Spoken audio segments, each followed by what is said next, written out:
갈라디아서 5장 22절에서 24절 말씀 같이 읽습니다. 오직 성령의 열매는 사랑과 희락과 화평과 오래 참음과 자비와 양선과 충성과 온유와 절제니 이 같은 것을 금지할 법이 없느니라. 그리스도 예수의 사람들은 육체와 함께 그 정욕과 탐심을 십자가에 못 박았느니라. 아멘. 됐습니다. 말씀 나누겠습니다. 갈라디아서 53번째 시간입니다. 죽어가며 맺는 열매입니다. 오늘은 우리가 성령의 열매에 대해서 살펴볼 겁니다. 육체의 일과 성령의 열매를 이야기할 때 우리가 나타난 현상에 대해서 주목해서는 안 된다고 그랬습니다. 현상에만 주목하게 되면 그것은 또 다른 율법주의가 되는 거예요. 성령의 열매, 사랑과 희락과 화평과 이런 게 나오면 사랑의 열매를 맺어야 되는구나. 열심히 사랑을 맺어야지. 그렇게 되는 게 아니라 그랬어요. 제가 하나하나 설명을 해드릴 텐데 그런 식으로 듣고 육체의 열매는 나쁜 거니까 이건 안 해야지. 사도 바울이 그런 이야기를 하는 게 아니라 그랬잖아요. 육체의 정욕을 따르는 자는, 육체의 소욕을 따르는 자는 육체의 열매가 육체의 일이 나오게 되어 있고, 성령의 인도하심을 받는 자들은 성령의 열매가 맺히게 되어 있으니 어떡하라고요? 잘 스스로 그것을 잘 판단하여 성령을 따라 행하라. 그 이야기를 하고 있는 거잖아요. 그러니까 이런 것들을 갖고 그냥 좀 유치원생 같이, 유치원생들 가르치는 때 어떻게 해요?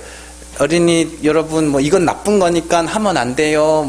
이건 좋은 거니까 해야 돼요. 이렇게 가르치잖아요. 그렇게 지금 사도 바울이 그런 유치원생 다루듯이 그렇게 가르치는 게 아니란 말입니다.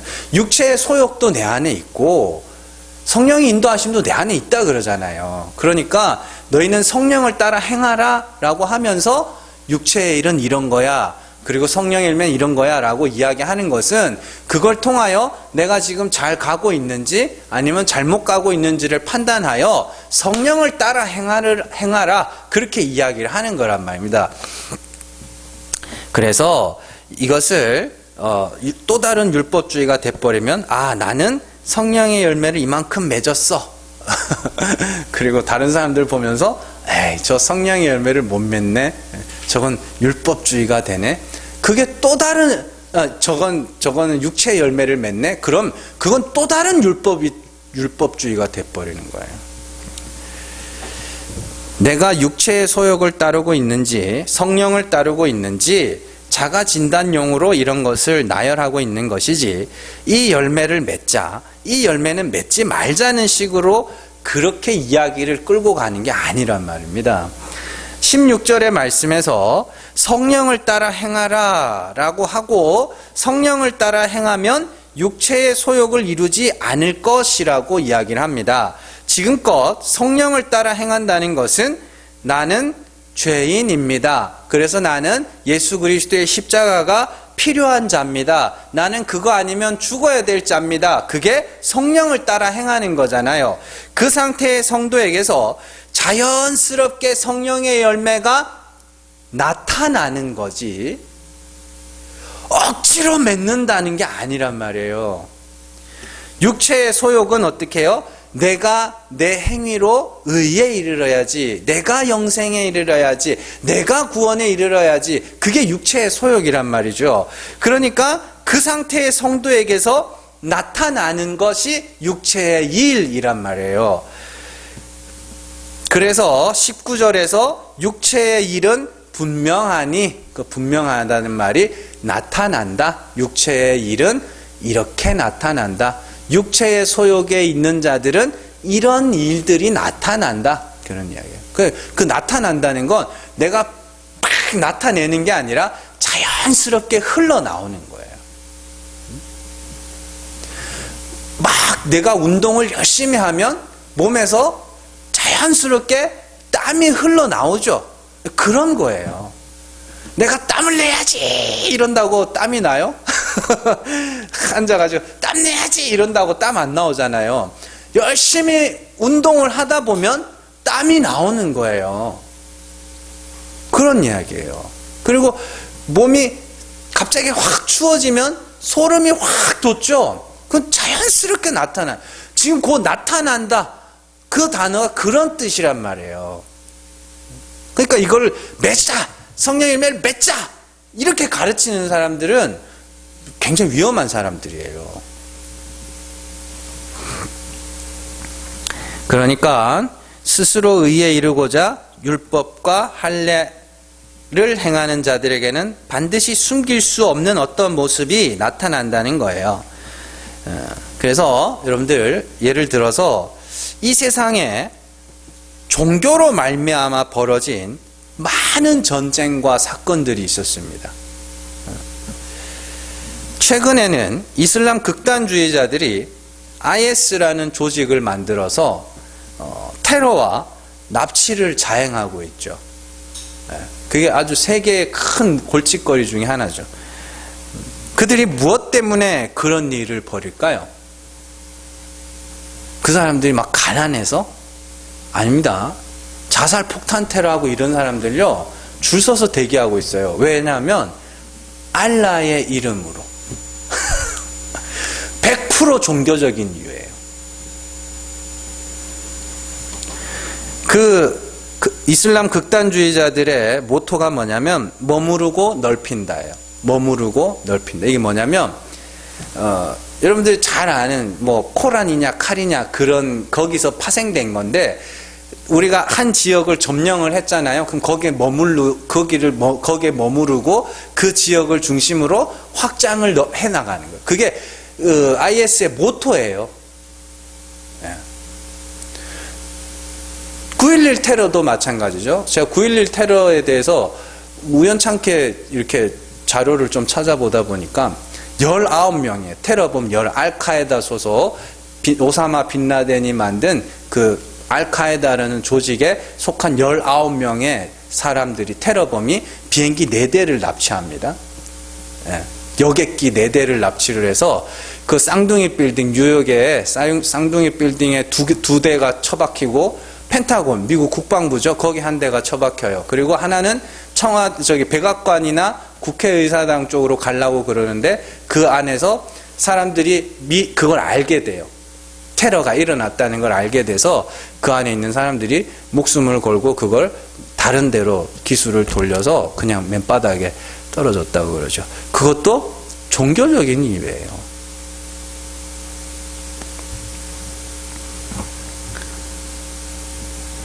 몽골 역사를 보면 참 몽골은 지금까지 온 세계에서 가장 넓은 땅을 다스린 나라입니다. 몽골은. 몽골 어디 있는지 아시죠? 아시아에서부터 시작해서 유럽까지 모든 그 안에 있는 거의 모든 땅들을 다스렸던 몽골. 근데 징기스칸이 이렇게 나라를 이게 분할해서 다스리거든요. 분할해서 다스리는 중에 이제 큰 땅을 자기가 다스리다 보니까 이제 다스리는 곳에서 막 교역이 일어나고 사람들끼리 막 이렇게 만나고 동서양 간에 막 이렇게 만나게 되고 이런 일들이 생기잖아요. 근데 그 다스리는 땅의 동쪽 지역에는 불교가 유행하고 있었고 저 중앙아시아에는 이슬람교가 유행하고 있었고 유럽에는 기독교가 유행하고 있었단 말이에요. 그래서 이것들이 만나면 싸우는 거예요. 그래서 몽골 역사에 보면 징기스칸이 하도 싸워대니까 너네는 참 이상하다.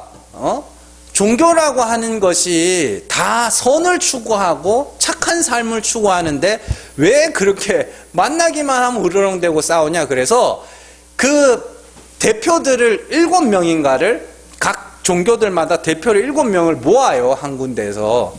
그리고 일주일 동안 토론을 시킵니다. 결론이 안 났어요. 그래서 징기스칸 또 그거 포기했어요. 그런 기록이 있어요. 왜 그럴까요? 인간들이 만들어 놓은 것 중에 제일 선하다고 하는 게 종교 아니에요? 불교든 유교든 뭐 이슬람이건 다 기독교든 다 선을 추구하잖아요. 인간이 만든 것 중에 제일 선하다고 여기는 게 종교잖아요. 제일 특별하다고 여기는 사람들이 누구예요? 종교인들 아닙니까? 인도의 카스트 제도 제일 위에 속해 있는 사람이 누구예요? 브라만이죠. 그 사람들 종교인들이에요. 근데 왜 선을 추구하는 종교들끼리 만나면 그렇게도 치고받고 싸우냐고요. 전쟁까지 일어나면서. 너무 이상하지 않으세요? 그런 거랑 똑같아요. 너무 착하게 살려고 엄청 애쓰는 사람이 있어요. 여기도 착하게 살려고 엄청 애쓰는 사람이 있어요. 그 두 사람이 만났어. 싸우네? 어떻게 이해를 해야 돼요, 그걸? 여러분들, 그게 육체 아래 있는 자들의 필연적 결과입니다. 내가 의로워야지, 내가 구원에 이르러야지, 더 나아가서 내가 하나님처럼 되어야지 라는 선악과 따먹은 그 선악의 두 마음을 가진 자들은 언제나 내가 하나님처럼 돼야 되기 때문에 또 다른 그 꿈을 꾸는 또 다른 사람을 항상 뭘로 여기냐면 경쟁 대상으로 여겨요. 싸워야 될 대상. 그래서 처음에는 속으로 경쟁하다가 후에는 그 경쟁이 가시화돼서 눈에 보이게 싸우게 되는 거예요. 그리고 그것이 처음에는 뭐 한 사람 두 사람의 싸움이었다가 이제 시간이 지나면 세력이 확장이 되면 세력 간의 다툼이 되는 거예요. 그러면 이제 싸움이 되는 거죠. 그래서 종교인들, 기독교 진리를 아는 자들 말고 종교인들은 교회 안에도 마찬가지입니다. 끊임없이 분열하는 거예요. 뭐 기독교의 교단이 몇 개고 뭐 그래. 불교도 똑같아요. 불교에서 제일 큰 종파가 조계종 아닙니까? 조계종 그 총장 선출할 때 집에 가셔서 인터넷에 한번 쳐보세요. 총장 선거할 때마다 몽둥이 들고 나타나요. 종교의 끝이에요, 그게. 공산주의도 종교입니다. 왜 종교라 그러냐면 공산주의도 이상향을 갖고 있죠. 그죠? 그리고 신이 있죠. 누구예요? 네. 히틀러였고 김정은이고 모택동이고 우리나라도 만들려고 그러잖아요. 자꾸. 그 공산주의도 종교예요. 그래서 그들이 꿈꾸는 세상이 있죠. 어떤 세상이에요? 모두가 평등한 세상. 자기 빼고. 그죠? 모두가 평등하고 자기는 그들 위에. 그래서 공산주의 체제 하에서는 정적이 다 사라지는 거예요. 정적이. 자, 뭐 이렇게 육체의 소욕 아래 스스로 의롭다 하는 이들에게서는 그 내가 의로워져야 되기 때문에 내가 하나님처럼 돼야 되기 때문에 감출 수 없는 다툼이라는 싸움이 열매가 맺히는 거예요. 나타나는 거예요. 그건 감출 수가 없어요. 그러면 성령의 열매, 곧 성령을 따라 행하는 자들에게서도 나타나는 숨길 수 없는 열매들이 있을 거 아닙니까? 성령을 따라 행한다는 건 뭐예요? 나는 죄인입니다. 나는 그리스도의 십자가로 말미암아 죄사함 받아야 하는 죄인입니다. 그게 성령을 따라 행하는 거예요. 하나님이 불쌍히 여겨주시지 않으면 나는 도저히 가망 없는 죄인입니다. 그게 성령을 따라 행하는 거라고요. 그러면 거기서 나타나는 자연스러운 열매들이 있을 거 아니에요. 그걸 성령의 열매라고 그렇게 이야기하는 겁니다. 그래서 우리가 하나하나 지금부터 살펴볼 겁니다. 가장 먼저 나오는 것이 사랑이에요. 사랑. 성경에 굉장히 자주 나오는 것 중에 하나가 사랑인데요. 이 사랑에 대해서는 바울이 이미 앞서 한번 말한 적이 있어요. 그 14절에서 15절 한번 가보세요. 14절에서 15절입니다. 같이 읽습니다. 온 율법은 내 이웃 사랑하기를 내 자신같이 하라 하신 한 말씀에서 이루어졌나니 만일 서로 물고 먹으면 피차 멸망할까 조심하라. 이렇게 되어 있습니다. 나의 죄인됨과 불가능함을 알아가는 자들은 신앙생활이 거듭될수록 십자가만 의지하게 되고, 그래서 또한 누군가의 죄가 드러나거나 혹 대단한 선을 행하는 자가 있다 할지라도 저나 나나 그리스도 아니면 아무것도 아니지, 요게 사랑이에요. 히브리서 2장으로 한번 가보세요. 야고보서 2장 8절에서 9절입니다. 야고보서 2장 8절에서 9절. 야고보서 2장 8절에서 9절 같이 읽습니다. 너희가 만일 성경에 기록된 대로 내 이웃 사랑하기를 내 몸과 같이 하라 하신 최고의 법을 지키면 잘하는 것이거니와 만일 너희가 사람을 차별하여 대하면 죄를 짓는 것이니 율법이 너희를 범법자로 정죄하리라. 이렇게 돼 있죠. 잘 보세요. 사람을 차별하지 않는 게 뭐예요? 사랑이에요. 근데 사람이 뭘로 차별했다 그래요? 율법으로 차별했다 그러죠. 얼마나 많은 행위를 가졌느냐, 얼마나 많은 율법을 얼마나 잘 지켰느냐, 얼마나 스스로를 얼마나 의롭게 살았느냐, 이것으로 너는 의로운 사람, 너는 덜 의로운 사람, 이렇게 차별하는 거, 그게 사랑하지 않는 거라니까요. 사랑은 그거예요. 성경이 말하는 사랑은 차별하지 않는 거. 왜요? 너나 나나 다 죽어서 사는 자들이기 때문에, 너나 나나 다 예수 그리스도에 의하여 죄사함을 받아서 생명에 이르는 자들이기 때문에 나타난 것으로 차별하지 않는 거예요. 그냥 뭐 흑인이든 백인이든 동성애자건 다 똑같이 인권이 있다, 이따위 차별이 아니에요.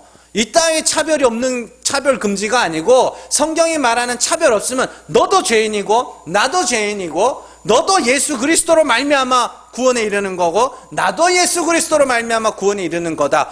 그런 차별 없음이에요. 모두가 흑인이든 백인이든 누구든 간에 다 예수 그리스도의 십자가로 말미암아 구원에 이르는 거기 때문에, 그래서 차별이 없는 거예요. 그러면 그리스도의 십자가와 관계없는 자들은 멸망이요 심판이죠. 그러면 그들에게 가서 복음을 전하는 것이 또한 사랑인 거예요.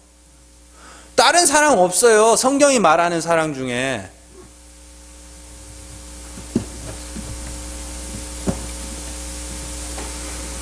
그런 거예요. 뭔가 대단한 것을 베풀고 먹을 것과 입을 것을 나누어 주는 그 사랑도 중요합니다. 중요한데 성도만이 할 수 있는 사랑이 있단 말이에요. 그 사랑을 하라고 그러는 거예요.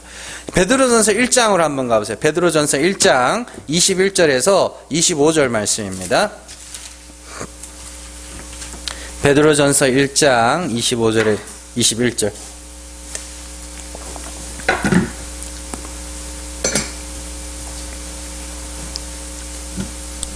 베드로전서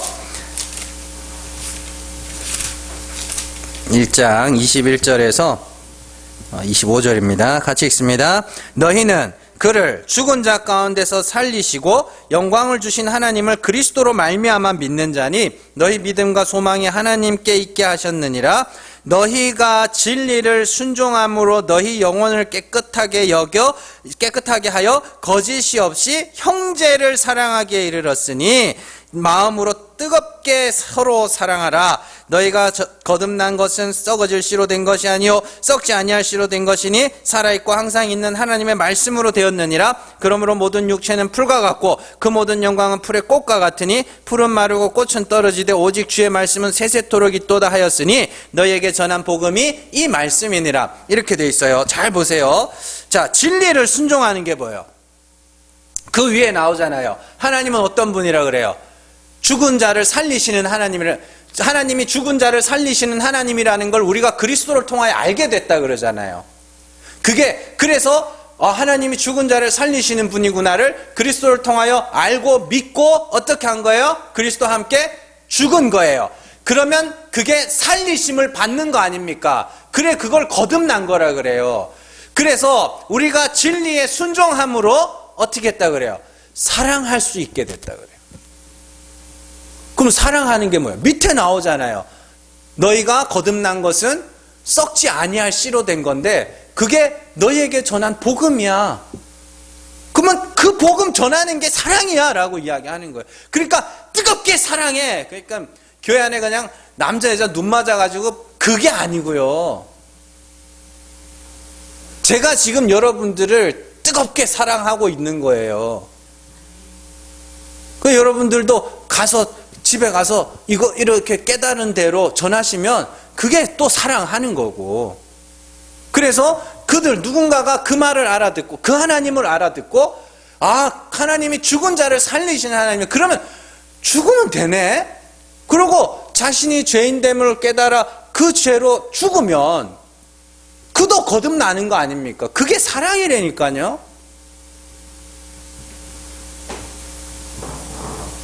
그런 이야기입니다. 그래서 베드로전서 4장 8절로 한번 가보세요. 다시 베드로전서 4장 8절입니다. 베드로전서 4장 8절.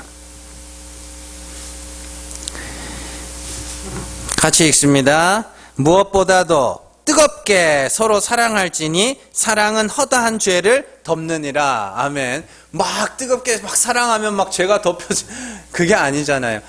그리스도의 복음을 증거하여 그가 예수를 믿으면 그 죄가 그리스도에 의하여 덮여지는 거란 말이에요. 그러니까 사랑하라고 그러는 거예요. 그러니까 이걸 갖고 자꾸 소설을 쓰려고 그러는데 1장에서 나왔잖아요. 뜨겁게 사랑하는 게 뭔지. 그러고 나서 4장에서 서로 뜨겁게 사랑해. 그 복음 전해줘. 그래서 누군가가 너처럼 거듭나면 그게 사랑이야 라고 이야기를 하는 거예요. 그렇죠?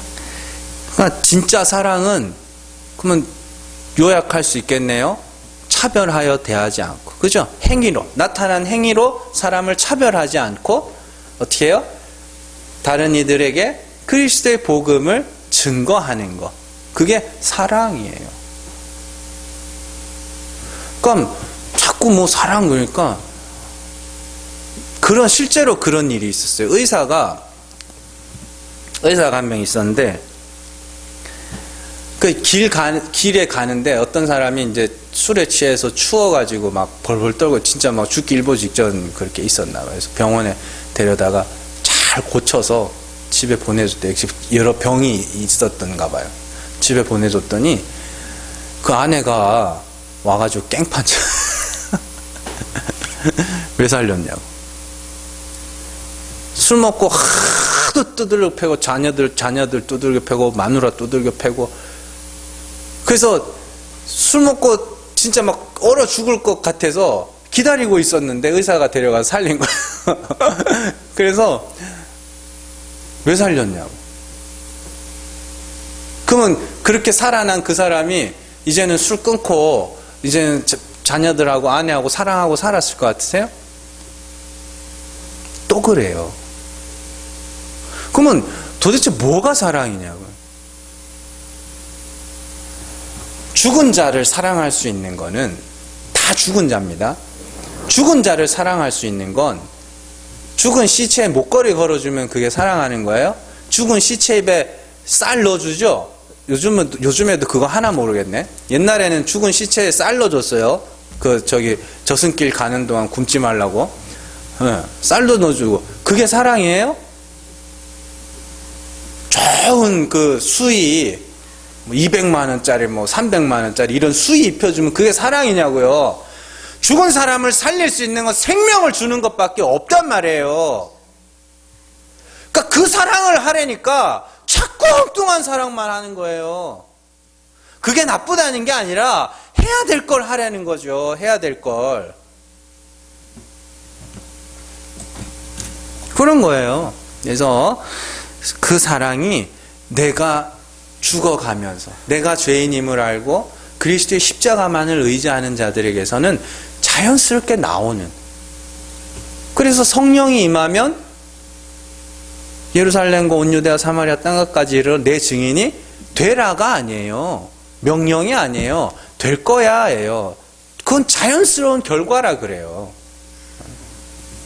그러니까 성령의 인도하심 아래 있는 자들에게서는 당연히 같이 믿는 성도들을 나타난 것으로 차별하지 않고 어떻게 해요? 나도 죄인이고 그도 죄인이고, 나도 그리스도로 말미암아 구원에 이르고 그도 그리스도로 말미암아 구원에 이르는데, 그와 내가 그리스도와 분리되면 둘 다 죽잖아요. 아무것도 아니잖아요. 그걸 아는데 어떻게 나타난 것으로 서로를 귀하다 덜 귀하다 차별할 수 있으며, 또 다른 자들이 그리스도와 상관없는 다른 모든 인간들이 다 죽은 자로 보이는데 그들에게 뭘 해야 될지를 알 거 아닙니까? 예수 전해야죠. 그걸 사랑이라 그래요. 성령의 열매로 맺히는 사랑. 두 번째는 희락입니다. 기쁨이라는 단어예요. 항상 기뻐하라 할 때 이제 그 기쁨이죠. 세상 사람들의 기쁨의 근원은 전부 내 밖에 있는 거예요. 아세요? 여러분들 내 안에 있는 어떤 것으로 기뻐해 본 적 있으세요? 내 밖에 어떤 것, 더 가지거나 새로운 것이 생기거나 성공하거나 자식이 잘 되거나 하는 그런 기쁨, 그 개그맨들의 억지 웃음까지도, 그 기쁨들은 다 밖에 있어요. 그리고 내 밖에 있는 것들의 특징은 전부 다 썩어질 것들이에요. 그래서 좋은 핸드폰을 하나 샀잖아요. 며칠 가요? 한 이틀? 그죠? 왜냐하면 딱 오는 순간은 기쁜데 오고 나면 안 기뻐요. 예. 다 그래요, 다. 근데 여러분들 안에 기쁨의 제목이 있단 말이에요. 영원한 거. 뭐예요? 그리스도.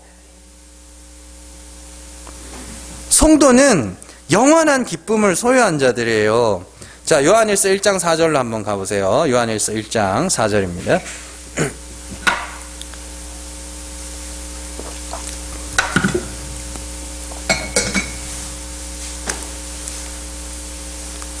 (3절) (4절)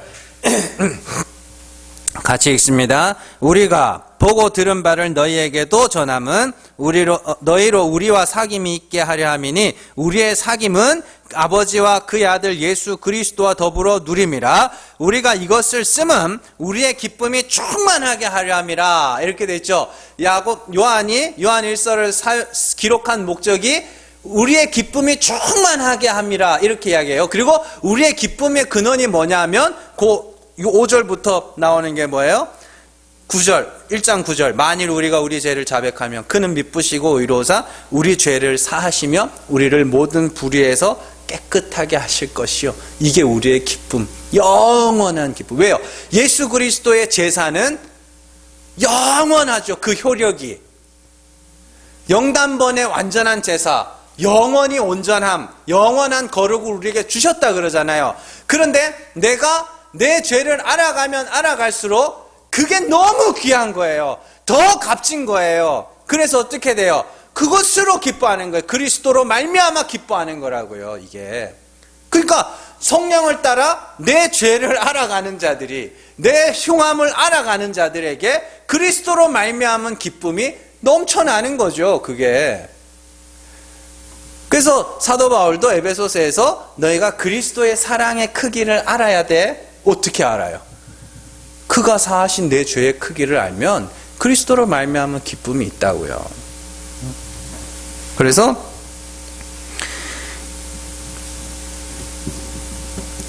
우리가 그 죄를, 내게서 흘러나오는 그 죄를 보고 그 죄를 사하신 그리스도로 말미암아 기뻐하는 거예요. 빌립보서 3장으로 한번 가보세요. 빌립보서 3장 1절에서 3절입니다.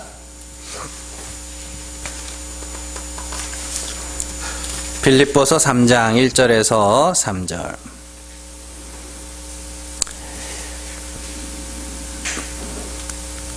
같이 읽습니다. 끝으로 나의 형제들아 주 안에서 기뻐하라. 너희에게 같은 말을 쓰는 것이 내게는 수고로움이 없고 너희에게는 안전하니라. 개들을 삼가고 행악하는 자들을 삼가고 몸을 상해하는 일을 삼가라. 하나님의 성령으로 봉사하며 그리스도 예수로 자랑하고 육체를 신뢰하지 아니하는 우리가 곧 할례파라 이렇게 됐죠. 주 안에서 기뻐하는 게 뭐냐? 그 3절에 나오는 그거예요. 예수 그리스도로 자랑하고 이렇게 나오죠. 육체를 신뢰한다는 게 뭐예요? 나의 나된 거 그것을 신뢰하지 않고 예수만 의지하는 자, 그들이 그리스도로 말미암은 기쁨, 주 안에서 기뻐하는 거예요. 자, 세 번째는 화평입니다. 화평은 에이레네, 평강, 평화라고도 사용되는 단어입니다. 원수되었던 것이 관계가 회복되는 것이 화평이죠. 야고보서 4장 1절 한번 가보세요. 야고보서 4장 1절입니다. 야고보서 4장 1절.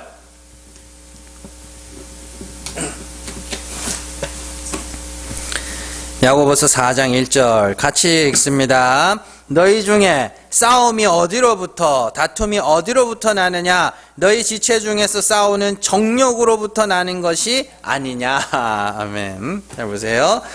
자, 다툼의 원인이 누가 크냐 하는 정욕에서 나온다. 그렇게 이야기죠. 그 정욕이 그 육체의 정욕 똑같은 거예요. 내가 의로워야지. 그러다 보니까 서로 싸운다 그랬죠. 그래서 종교와 종교가 만나면 전쟁이 난다 그랬죠. 그거잖아. 네가 의로워야지 하는 그 마음이잖아. 거기서 다툼이 나잖아. 그렇게 돼요. 그래서 다툼의 원인이 누가 크냐는 정욕에서 나와요. 그런데 오늘 말씀 24절에서는 성도는 정욕과 탐심을 십자가에 못 박은 자라 이야기하죠. 오늘 말씀 갈라디아서 다시 오셔서 오늘 말씀 다시 보세요. 24절. 자, 그리스도 예수의 사람들은 육체와 함께 그 정욕과 탐심을 십자가에 못 박았느니라.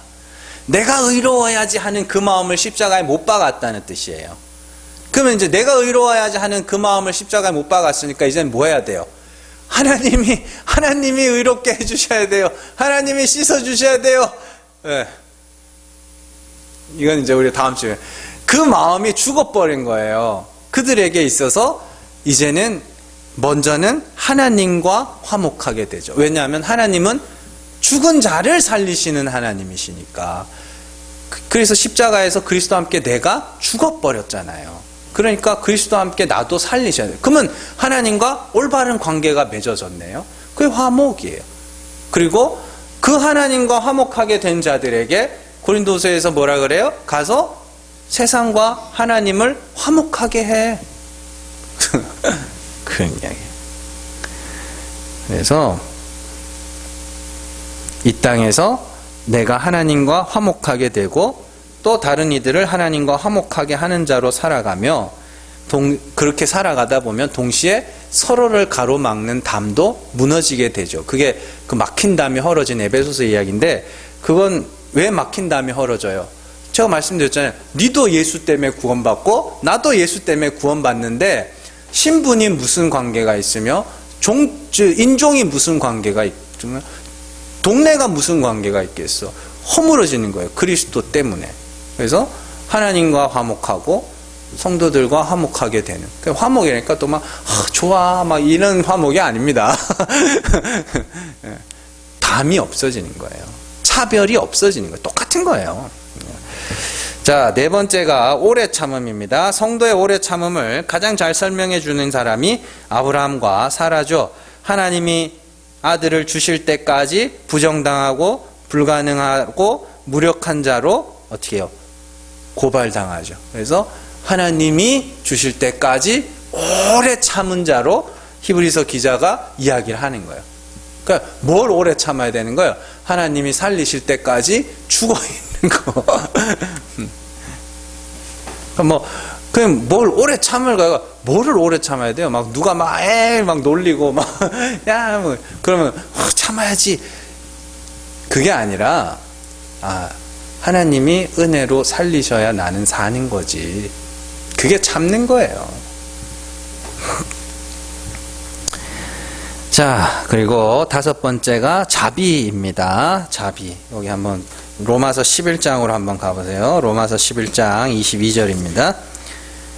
로마서 11장 22절.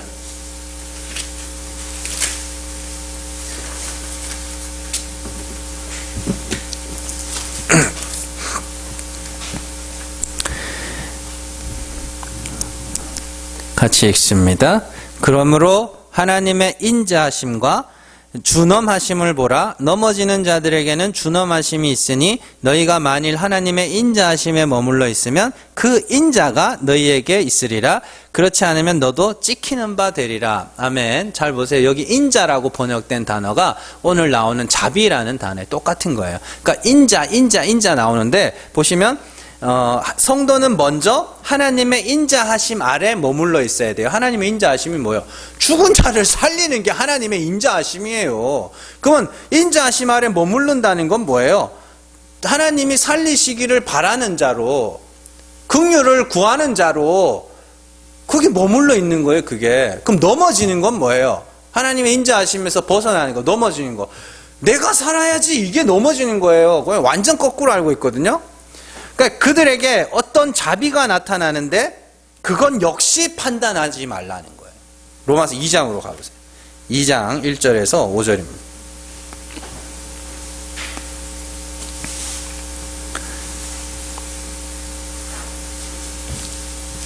로마서 2장 1절에서 5절 같이 읽습니다. 그러므로 남을 판단하는 사람아, 누구를 막론하고 네가 핑계하지 못할 것은 남을 판단하는 것으로 네가 너를 정죄함이니 판단하는 내가 같은 일을 행함이니라. 이런 일을 행하는 자에게 하나님의 심판이 진리대로 되는 줄 우리가 아노라. 이런 일을 행하는 자를 판단하고도 같은 일을 행하는 사람아, 내가 하나님의 심판을 피할 줄로 생각하느냐? 혹 네가 하나님의 인자하심이 너를 인도하여 회개하게 하심을 알지 못하여 그의 인자하심과 용납하심과 길이 참으심이 풍성함을 멸시하느냐? 여기까지. 하나님의 인자하심이 어떻게 했다 그래요? 너를 인도하여 회개하게 했다 그러죠. 그러니까 우리가 우리의 죄를 자백하는 건 하나님의 인자하심에 의해서 그게 나오는 거란 말이에요. 그러면 하나님의 인자하심 아래 나의 죄를 자백한 자들이, 그래서 그리스도로 말미암아 죄 사함을 받은 자들이 왜 판단하니? 그렇게 이야기해요. 여전히 네가 하나님의 인자하심 아래 머물러 있지 못하고 자꾸 네가 거기서 나올라 그러네. 하나님의 인자하심에서 빠져나올라 그러네. 그 이야기잖아요. 그게 자비예요. 자비. 인자. 하나님의 자비 아래 자신의 죄를 자백하고 죽고 그리스도로 말미암아 죄사함 받은 자들이 다른 이들을 향하여 판단하지 않는 거. 그래, 저 사람도 믿는 자들을 보면 그래, 저 사람도 그리스도로 말미암아 구원에 이르는 거지. 안 믿는 사람들 보면서도 저 사람도 예수를 믿으면 구원에 이를 수 있을 텐데, 그렇게 봐주는 거예요. 그러니까 성도의 판단 기준은 그것 하나예요. 그래서 그게 자비를 받아 하나님의 인자하심 아래에서 다른 이들에게 인자를 베푸는 거, 자비를 받아 다른 이들에게 자비를 베푸는 거, 이게 이 자비라니까요. 다른 자비가 아니라. 자, 6번째는 양선입니다. 양선이 뭐예요? 뜻 아시는 분? 선함이에요. 선함. 선한 게 뭐야? 다른 사람들이 원하는 대로 움직여주는 게 대부분 그게 선한 걸로 알죠. 저 사람 참 선하다. 그건 뭐냐면 다른 사람들이 요구하는 대로 막 움직여주면 그게 선이라고 알고 있죠. 그래서 그런 사람들이 싸움 중간에 휘말려가지고 여기 뜻대로 움직였다가 여기 뜻대로 움직였다가 그러다가 막 중간에서 넌 누구 편이야 막 이러면서 낭패당하는 그런 일들이 있고 그러는데, 성경이 말하는 그 선함은 그런 게 아니에요. 자, 2장 7절 우리 지난주에도 읽은 말씀인데 한번 읽어볼게요. 같이 읽습니다. 참고 선을 행하여 영광과 존귀와 썩지 아니함을 구하는 자에게는 영생으로 하시고, 이렇게 돼 있죠. 여기서 영광과 존귀와 썩지 아니함을 구하는 게 뭐예요? 하나님의 은혜를 구하는 거라 그랬죠. 그게 선이에요. 그래서 하나님을 바로 알고 그 하나님을 말해주는 것, 그게 선함이에요. 양선. 자, 그리고 7번째 충성은 피스티스, 믿음이에요. 그 충성이라고 번역이 되어 있는데 믿음이에요. 그러니까 그리스도 성령 아래 자신이 죄인됨을 알아가는 자들은 남는 게 뭐밖에 없어요? 믿음밖에 없는 거죠. 그 이야기 하는 거예요. 그 열매가. 그래서 자기 자랑은 점점 어떻게 해요? 없어져 가고 십자가만 자랑하는 자로. 그래서 사도 바울이 뒤에 가면 내가 그리스도와 십자가 외에는 내가 아무 자랑할 게 없다 이렇게 나오는 거예요. 그게 믿음의 상태라니까요. 그게. 그리고 8번째 온유입니다. 누차 말씀드리지만 온유는 부드러운 성품이 아니에요. 지면에서 온유함이 승했다. 누구예요? 모세죠. 온유함이 승했다고 하는 모세는 부드러운 사람이 아니에요. 온유라는 그 히브리어 단어는 가난, 겸손, 비천 이런 뜻이에요. 그러니까 그가 온유하였다는 건 자기 자신을 뭘로 여겼다는 뜻이에요? 비천하게 여겼다는 뜻이에요. 그게 겸손이며 그게 가난이거든요. 자기 자신이 그렇게 비천. 그래서 하나님께서 택하신 자들에게 성령을 보내서 그들을 어떻게 한다고 그래요? 스스로 밉게 보이게 하겠다 그러잖아요. 그게 성령의 인도하심. 그래서 성령의 인도하심 아래 내가 자꾸 죄인으로 나에게 고발되면 그게 나가 어떻게 되는 거예요? 비천해지는 거예요. 뭐 이런 인간이 다 있어? 레위기에 가면 굉장히 재미있는 말씀이 나옵니다. 레위기에 가면 그 속죄제를 드리는데요. 제사장을 위한 속죄제, 뭐 회중을 위한 속죄제, 또 개인을 위한 속죄제 이런 속죄제들을 드리는데 거기 붙어 있는 말들이 뭐냐면 죄를 깨달았을 때예요. 그러니까 인간들은 하나님이 깨닫게 하시기 전에는 자기 죄도 깨닫지 못한다는 소리예요. 실제로도 그렇고. 그게 온유예요. 비천에 처하는 거. 자, 그리고 마지막으로 9번째가 절제입니다. 성도는 2가지 절제가 있어야 돼요. 첫 번째는 악하게 사는, 못되게 사는 그것에 대한 절제가 있어야 됩니다. 왜냐하면 복음을 전해야 되기 때문이에요. 우리에게는 그리스도의 복음을 전해야 되는 사명이 있기 때문에 어떻게 해요? 절제해야 돼요. 그죠? 그래서 우리가 자유가 우리에게 주어졌으나 육체의 기회로 삼지 마라 이렇게 이야기하죠. 사도 바울도 내가 모든 것을 먹을 수 있고 모든 것을 할 수 있고 어디든지 갈 수 있지만 누군가가 나로 말미암아 시험에 든다 그러면 나 고기 안 먹을게. 왜요? 복음을 전해야 되니까. 그래서 내가 유대인에게는 유대인처럼 이방인에게는 이방인처럼 율법 아래 있는 자들은 율법 아래 있는 자, 자유한 자들에게는 자유한 자처럼 그렇게 간 것은 최대한 많은 사람들을 얻고자 함이라. 자기는 마음대로 할 수 있었다니까요. 근데 그걸 절제한 이유가 거기 있는 거예요. 복음을 전하기 위하여.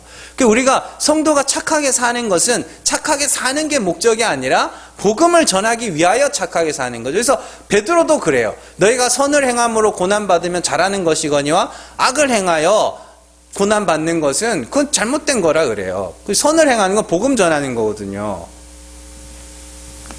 그런 이야기예요. 그래서 우리는 착하게 살아야 돼요. 될 수 있으면. 될 수 있으면 남한테 해 끼치지 말고 말도 좀 착하게 하고 그렇게 해야 돼요. 근데 오늘 말씀에서 진짜 말하는 절제는 뭐냐면 큰 자가 되고자 하는 그 마음을 절제하는 거예요. 그게 성령이 맺으시는 열매, 마지막 열매예요. 성령이 우리 안에서 우리를 죄인으로 낮추어 갈 때 우리에게서는 자연스럽게 그래도 내가 의로워져야지. 에이, 내가 경건한 자가 돼야지. 내가 그래도 상급 받아야지. 이런 마음들이 절제가 되는 거예요. 높아지고자 하는 마음. 다른 이들 위해 올라서고자 하는 마음.